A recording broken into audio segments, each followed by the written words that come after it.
자, 오전장 매매도 중반에 들어섰죠. 필룩스가 진짜 강했었죠. 오전에는 필룩스가 또 XINC는 이건 놓쳤어요. 정말 아쉬운데 나중에 복귀 한번 해봐요, 같이. 파트론은 이제 당분간 건들 수도 없겠다.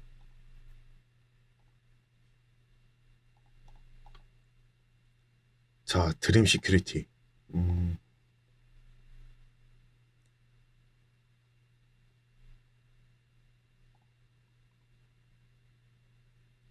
얘는 지금 흐름이 어마어마하게 수상한 흐름입니다.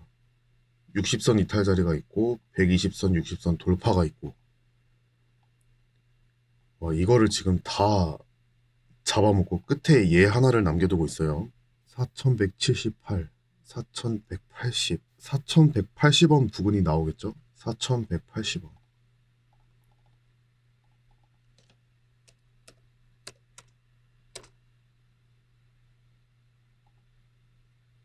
이거는 재돌파할 가능성이 높은데요.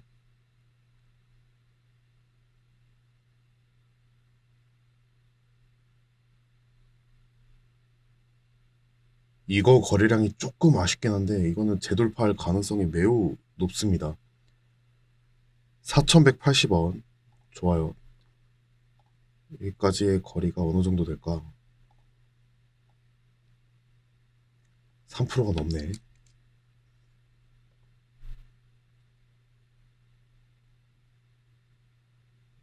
이렇게 애매할 때 가장 좋은 거는 분할 매수가 짱입니다.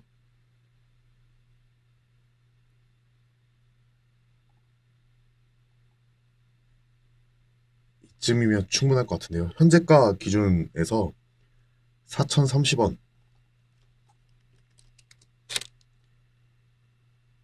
그리고 현재가가 4,115원이네요.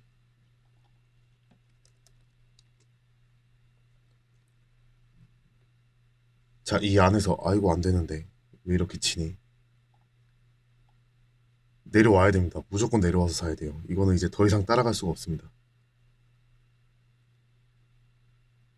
그래서 이 위로 친다면 저걸 돌파하려고 지금 쉬고 있는 거라면 충분히 갈 수 있어요. 저 전고점 근처까지 충분히 갑니다. 아, 재돌파로 보고 사야겠다. 4,180원 재돌파입니다. 이건 61선 2평값이에요. 4,180원입니다. 4,180원에 대한 재돌파로 보고 사야 돼요. 재돌파. 이번엔 확실히 돌파합니다. 아, 자, 이렇게 놓치는 거예요. 아시겠죠? 말을 하면 안 돼요. 이래서. 아, 이걸 또 보내줘야 되다니.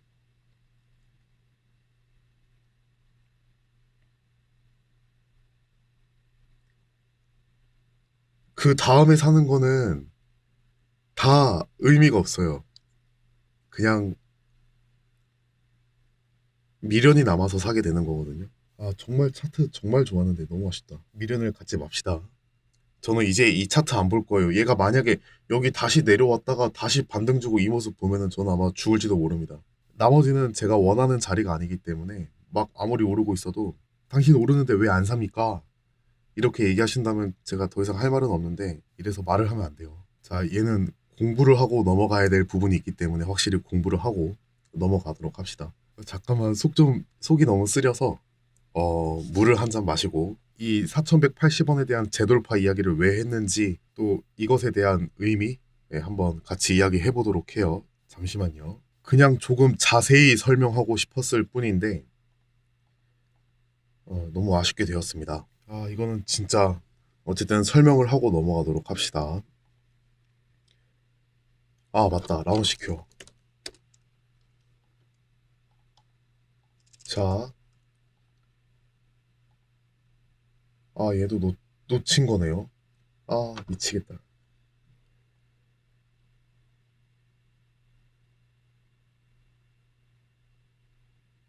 이렇게 타이밍이 꼬이는 날이 있어요. 그런데 제가 여기 집중만 하고 있으면은 상관이 없는데 어떤 차트 설명에 대한 것도 해드려야 되기 때문에 이것도 진짜 아쉽다. 아, 그냥 안 볼 걸. 왜 갑자기 떠올라서. 그만 올라가라. 자, 이 모습을 보면서 고통 속에서 한번 설명해 보도록 하겠습니다. 드림 시큐리티를 발견했을 때는 이거를 제가 보고 나서였어요.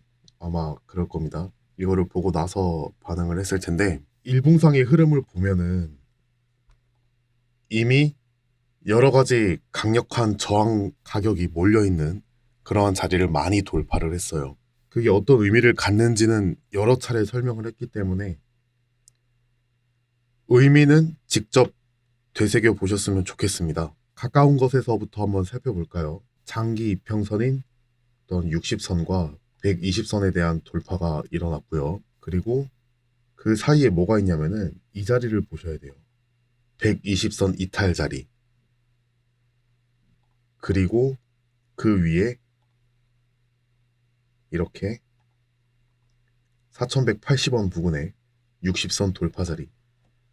이렇게 총 4개의 강력한 저항대가 자리 잡고 있었습니다. 그런데 이러한 자리를 뚫으려면 분위기가 달라야 되겠죠. 지금 매우 나쁜 녀석이죠. 드림 시큐리티.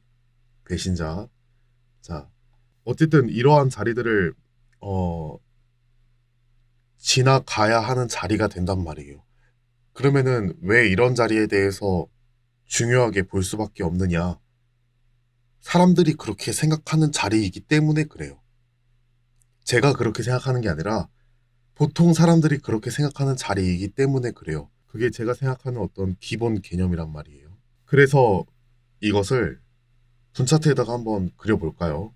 일단은 저항값부터 한번 그려보죠. 4180원. 4180원 자리가 이 자리가 되겠습니다. 얘는 60선 저항값이에요. 60선. 그리고 3810원대 3800원? 뭐 호가 라운드 피겨 감안해서 3805원 뭐 이렇게 해볼까요? 이 자리가 120선 이탈 자리입니다. 120선 매물 그리고 60선 매물 이렇게 보는 거예요. 자, 그리고 그럼 얘들은 이제 지워볼까요? 60일선과 120일선이 있죠. 이 자리 밑에 있을 때는 사람들은 저항 작용을 할 거라고 생각하기 때문에 달려들지 않아요. 그런데 누군가가 그걸 뚫어주면 벌떼처럼 달려드는 게 사람 심리입니다. 각각의 가격이 3,725, 3,725, 그리고 3,865. 자, 이러한 흐름을 가지고 있어요. 이러한 슈팅이 일어나는 동안에 정말 많은 사람들이 이 종목을 보고 있었을 겁니다. 그러면은 일단은 제가 보고 있었던 그 자리 자체가 60선 매물을 보고 있었거든요.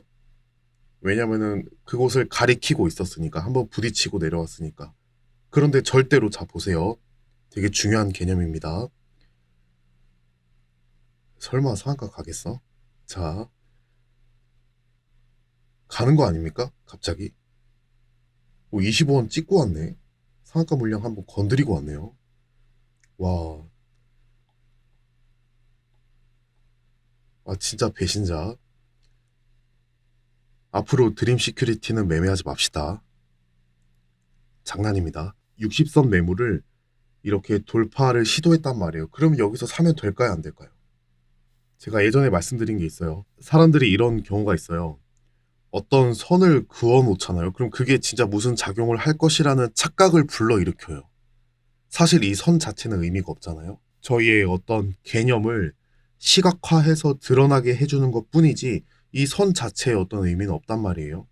근데 그 위로 주가가 올라타는 모습을 보이면 그 눌림 자리에서 살려고 하는 습관이 이상하게 다들 가지고 있는 것 같아요. 작게 보면 저는 그랬습니다.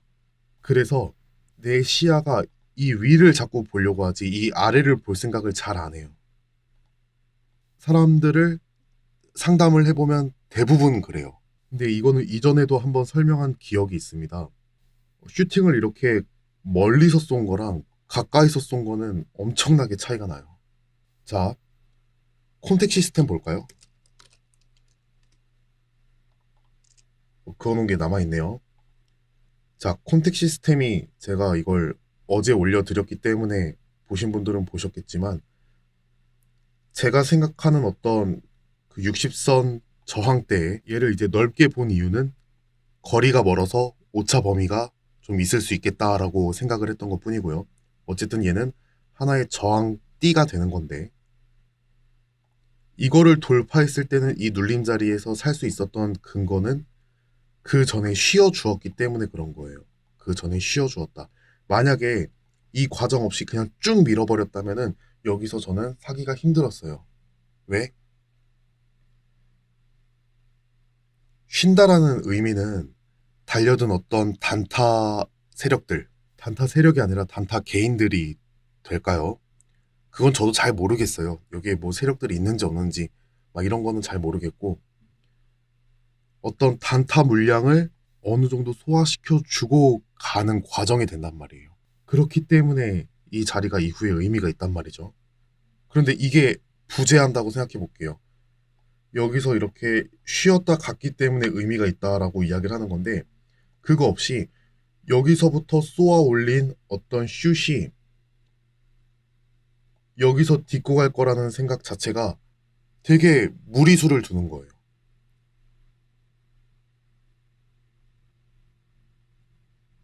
이 모습과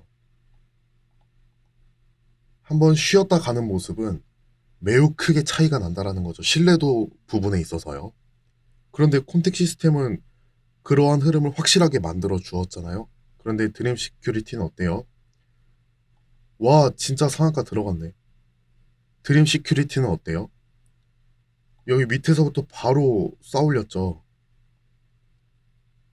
그러면은 이 자리에 있는 60선 매물선을 딛고 갈 것이다. 이렇게 생각하기가 매우 힘들다라는 거예요. 그러면은 그게 두 가지 형태로 나누어서 나타나는 겁니다. 하나는 얘가 정말 이 밑에 있는 거 일단 의미가 없으니까 뺄게요. 하나는 이 위에서 한번 좀 쉬었다가 가주는 거. 그때 어떤 표현을 했냐면 최근에 축구가 있었기 때문에 여러분들이 그 표현을 다시 해드리면은 더 잘 기억하실 수 있을 것 같아요. 드리블을 해서 쏴주는 거. 골문 앞까지 최대한 가서. 이 그림이 이상적이고 그게 아니라면 일단 한번 멀리서 쏴요. 골문 맞고 튕겨져 나온 거를 다시 붙잡아서 쏜다라고 생각해 주세요. 그래서 이 캔들을 매우 의미 있게 봤던 거예요. 아시겠죠? 이거 예전에 했던 설명입니다. 그런데 몸에 배어서 적용이 되려면 누군가로부터 자꾸 이 이야기를 듣던가 아니면은 내가 자꾸 그것을 다시 한번 생각해 보던가 차트 분석할 때마다 그런 것들을 반영해 봐야 몸이 반응을 한단 말이에요. 그리고 살짝 눌렸을 때 이게 정말 타이밍이라고 생각을 했었는데 너무 아쉽게 되었습니다. 정말 아쉬워요. 그래서 제가 그 링크를 한번 찾아서 같이 한번 그 설명 칸에다가 올려보도록 하겠습니다. 그걸 같이 봐주셨으면 좋겠어요. 다시 한번 정리해 보도록 하겠습니다. 드림 시큐리티는 오늘 거래량이 상당히 나와 주었어요. 근데 그 과정에서 60선이라는 아주 좋은 매물대가 있었는데 그에 대한 돌파가 일어났었습니다. 그런데 얘는 바로 눌림을 잡기가 매우 부담스러운 자리가 된다. 왜? 그 이전에 쉬어주는 모습이 없었기 때문에 드리블로 골문 앞까지 몰고 가는 그림이 없었기 때문에 다른 물량이 쏟아져 나올 수가 있어요. 단타 물량이 쏟아져 나올 수가 있습니다. 그럴 때는 재돌파를 노리는 것이 좋은데 재돌파 그림의 가장 이상적인 흐름을 보여주었습니다. 멀리서 중거리 슛으로 쏜 볼이 맞고 튕겨서 나와서 다시 그거를 붙잡아서 쏘는 형태. 너무 좋은 흐름이 나와 주었어요. 그리고 저는 그걸 놓친 겁니다. 아시겠죠? 여러분들은 놓치시면 안 됩니다. 결론적으로 가장 이상적인 것은 앞에서 쏘던가 붙잡아서 다시 흔들어 놓고 가던가. 이 둘 중에 하나를 잘 기억하셔야 됩니다. 여기까지 보도록 하겠습니다. 드림 시큐리티는 설마 다시요. 잠시만요. 제가 말하다가 설마 타이밍을 다시 놓치진 않겠지.